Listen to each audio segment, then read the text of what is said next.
name is John Beauvert, and today I'm going to talk to you about the planet detection method that my advisor, Jason Stephan, and I use in our current research project. So we all know that the planets are orbiting around the sun, which is true, but we don't orbit around the exact center of the sun.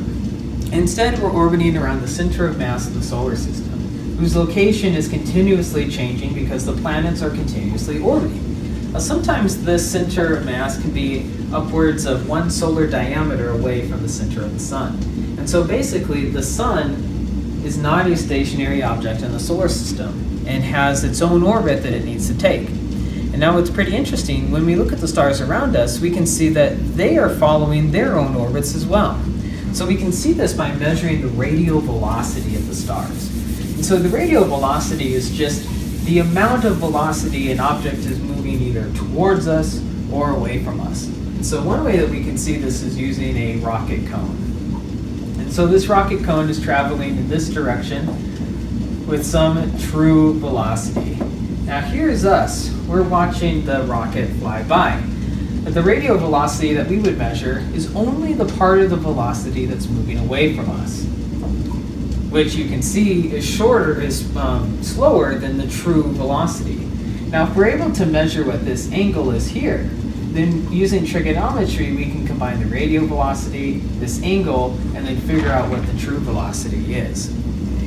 Now astronomers measure this radial velocity by using what's called the Doppler effect. Now the Doppler effect is something that we're all pretty familiar with. Audibly, this is the reason why an ambulance siren changes as it's coming towards us and then moves away. But I think a good example would be a traffic cop. So on the side of the road, we always see the traffic cops, they have their radar guns. And as the car drives by, they shoot out a radio pulse towards the car. Some radio pulse at a known wavelength. And this pulse reflects off of the car and it travels back to the radar gun. The radar gun measures that reflection, and you'll notice that the measured wavelength is not the same as the one that was emitted. In fact, if you take the difference between those two wavelengths and divide it by the speed of light, this is the radial velocity of the car.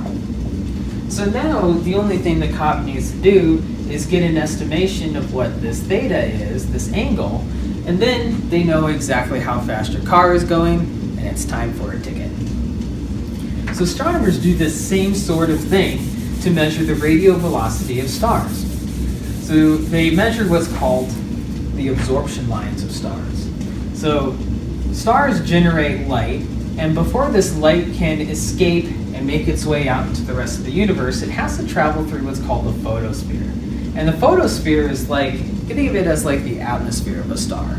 Because when the starlight passes through it, there are some species of atoms that absorb some of that starlight. And so by the time the light actually escapes the sun, or any other star for that matter, there's some wavelengths of light that aren't there, because there are particular species of atoms that absorb that light.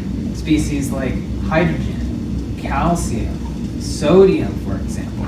And so when we look at the wavelengths of light that are coming to us from these stars, we end up seeing these absorption lines. So wavelength is a function of intensity. We end up seeing these dark lines. And these are the absorption lines. And it's due to some species of atom absorbing some of the starlight that was generated. Now luckily, the laboratory gives us exactly where those absorption lines should be. And astronomers end up noticing that the absorption lines are all shifted by some amount.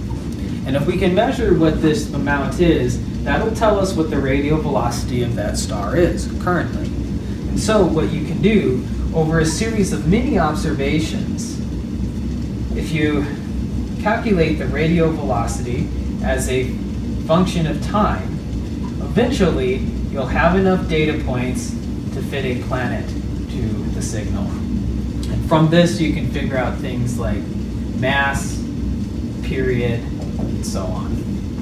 Thank you.